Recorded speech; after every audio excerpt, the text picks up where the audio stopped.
right, I think we are live again.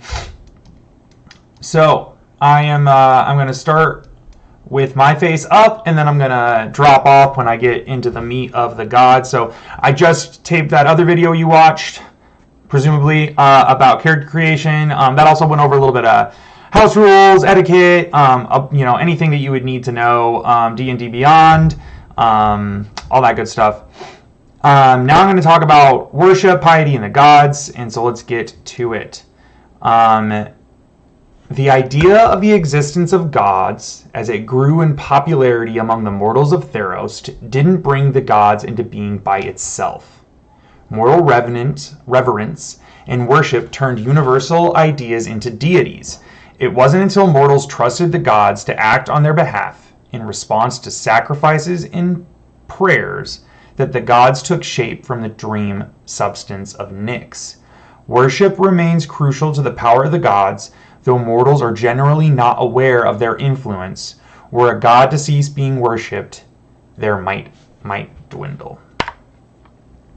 Piety.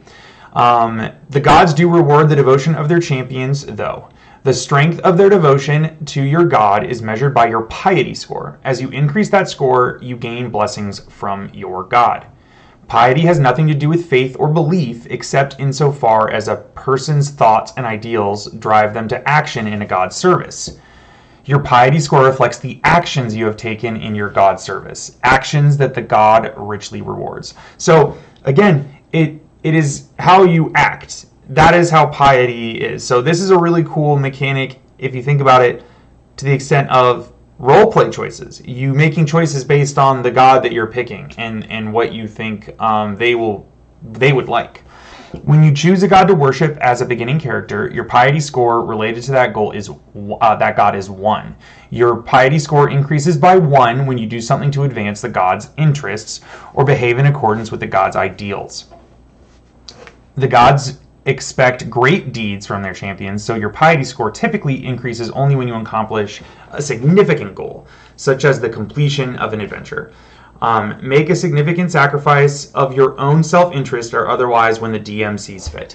So your piety score, you will not know what it is. I will keep that a secret. So you will, when you do gain perks based on those milestones, you'll be made aware of it. So that you can, use them. But that'll be something that I keep secret. And again, it'll be based on your god, who you're devoted to, and the actions that you do. And we're going to go through all that. Benefits of piety. Like I said, 3, 10, 25, and 50. When you get to those levels, you get abilities, and that's in here.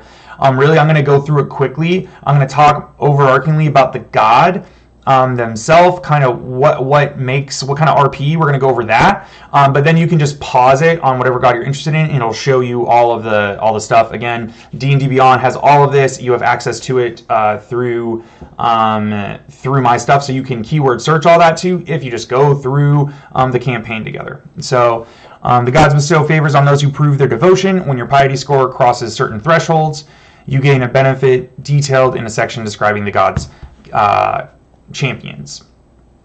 Behaving in accordance with your gods dedicates the ideals, inspires you, and might enable you to succeed where you might otherwise fail. At your DM's discretion, whenever you increase your piety score, you might also gain inspiration, reflecting the improvement in the harmony between you and your god. So, again, more benefit to doing things that they would want you to see you do. Changing gods. You can change gods. It's hard. You start back at 1. You can pause here if you want to read that. The gods. So Athreos, god of the passage, or god of passage, excuse me. Athreos endlessly works to maintain the balance between Nyx, the underworld, and the lands of the living. So he's like the Karen, the boatman. His job is to get mortal souls there. His alignment is usually lawful, often evil. Suggested class is cleric, monk, rogue, and wizard. Suggested cleric domains is death and grave. Suggested background, sorry about that. Hermit, sage, sailor, urchin. And then most worshippers of Athreos believe death is a natural part of life. to be neither rushed toward nor run from. They seek to do their part in fulfilling the natural order, easing the passage of the living into death. Most also respect their ancestors and honor them through tradition, ritual, and memory. So he's an interesting god. So earning and losing piety, this is the meat of what I'm going to talk about. You increase your piety if providing coins and overseeing burial rites for those slain during a tragedy, ensuring that the deeds and knowledge of someone who has died are preserved, or slaying a return and its associated eidolon. The return are zombies. If you don't know what returned are, they are creatures, or they were humans that died, went to the underworld, and there is a certain way of escape from the underworld that makes an eidolon, which is their soul, escaped, and then the return, which is their body, escaped, void of their soul.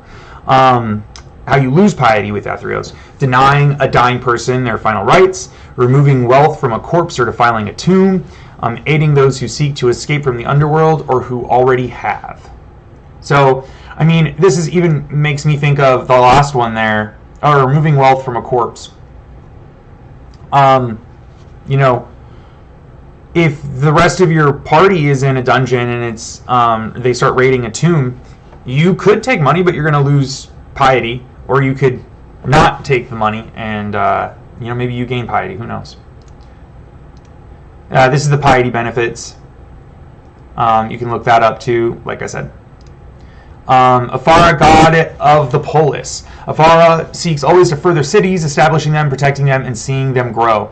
She's usually lawful, often neutral. Classes are bard, cleric, monk, paladin, wizard.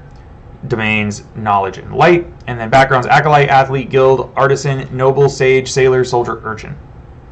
Most champions of Afara believe cities represent the pinnacle of achievement and do what they can to uphold the law and keep society functioning. Some of the god's most devout followers work as architects, artists, or philosophers, still striving to serve the public good. So she, Miletus, is the biggest city that she's affiliated with, kind of like the Athens of that world. So earning and losing piety: you earn it defending a city from a major threat, defeating a tyrant who threatens a city's freedom, creating a masterwork such as a building or a poem. You lose it betraying one's trust to commit acts of corruption or tyranny, destroying a civic institution or sowing chaos within a city, willfully breaking just laws or for personal gain.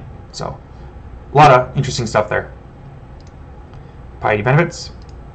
Erebos. Erebos wants above all to maintain his position and absolute authority over the realm of the dead. He's alignment, usually neutral. He's Hades if you didn't get that.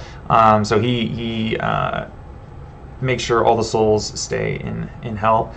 The underworld. Suggested classes: cleric, fighter, rogue, wizard. Domains: death, trickery. And then suggested backgrounds: acolyte, charlatan, criminal, noble, urchin. Most worshippers of Erebos seek to enforce the boundary between life and death, whether absolutely or selectively. They often find grim satisfaction in serving the covetous but patient god, knowing that all will ultimately know their patron's embrace. You gain it convincing a group of people to accept misfortune, easing someone's death or assisting funeral arrangements, retrieving a prominent figure's eidolon or returned form, thwarting the schemes of Heliod.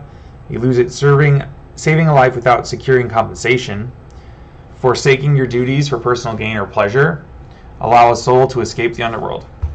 Interesting. And then there's the piety.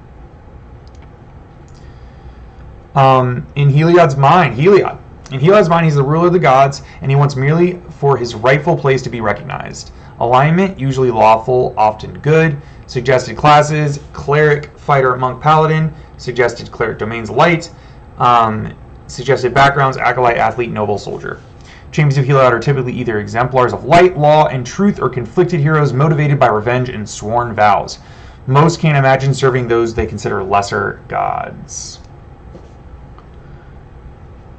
You gain piety carrying out punishment on a fugitive from justice, excavating vengeance for a significant wrong done to you, defending a polis from attacking monsters, building or destroying a temple to Heliod, or restoring, not destroying. You lose it breaking an explicit promise or oath, violating any just law, putting others at risk through their own accordance, through your own cowardice. Piety benefits are right there. Aroas, god of victory. He sees existence as a series of glorious battles to be won by both him and his followers. His alignment is usually chaotic, often good. Suggested classes are barbarian, cleric, fighter, paladin, sorcerer. Suggested cleric domains is war. Suggested backgrounds, athlete, folk, hero, soldier. Many champions of Aroas are warriors for honor and justice. They often seek to embody martial courage and are motivated by strong personal codes of honor. So you gain it. Oh, this is where I am going to, I apologize, turn off my camera.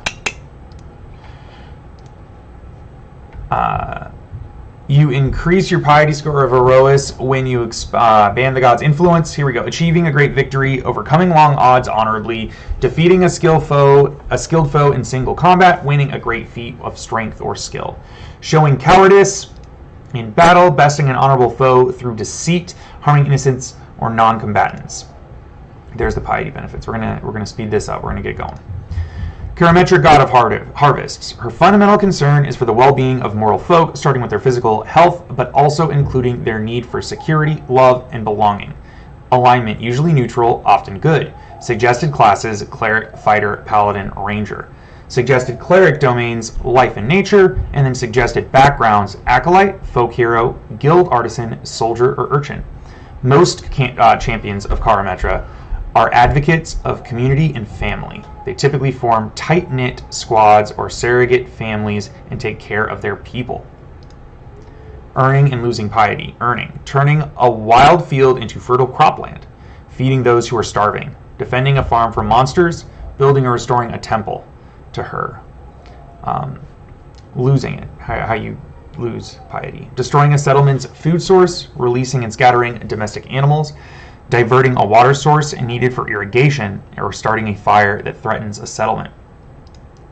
There's her benefits. Keranos, god of storms.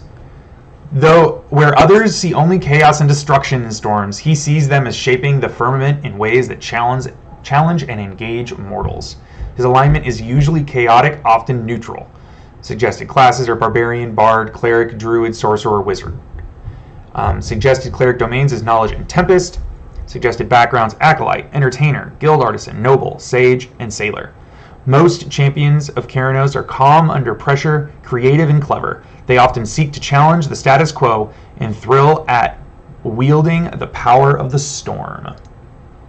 Earning and losing piety, you earn it through solving a challenging riddle or puzzle, smiting the universe of the unwise and foolish in Keranos' name, helping a polis successfully plan for or adapt to a threat, building or restoring a temple to Keranos.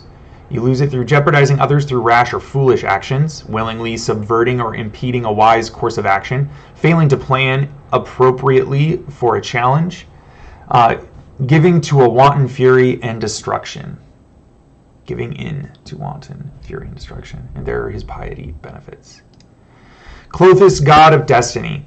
Once content to oversee and preserve destiny from the underworld, Klothys now endeavors to undo the cosmic damage caused by Heliod, Xenagos, and ambitious mortals in recent years. Her alignment is usually neutral. Suggested classes, barbarian, cleric, ranger, and warlock. Suggested cleric domains, knowledge, war. Suggested backgrounds, folk hero, hermit, outlander, sage.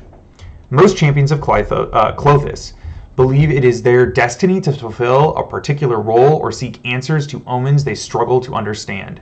They are passionate about punishing those who violate the cosmological order. How to gain it and lose it. Defeating a creature that has stepped out of its place, repairing a significant wound dealt to destiny by the god's ambitions, teaching people about Klothys, her nature, and her return. You lose it by undoing a deserved punishment or curse suffered by another creature, willfully destroying a natural wonder, or assisting a creature in undermining the natural order or exploiting destiny. So that undoing a deserved punishment or curse suffered by another creature. Interesting. Then there are her Klothys' piety benefits. Kruphix, god of horizons. More than any other god, Kruphix simply is. Usually neutral. Suggested classes, bard, cleric, druid, monk, ranger, wizard. Suggested cleric, domains.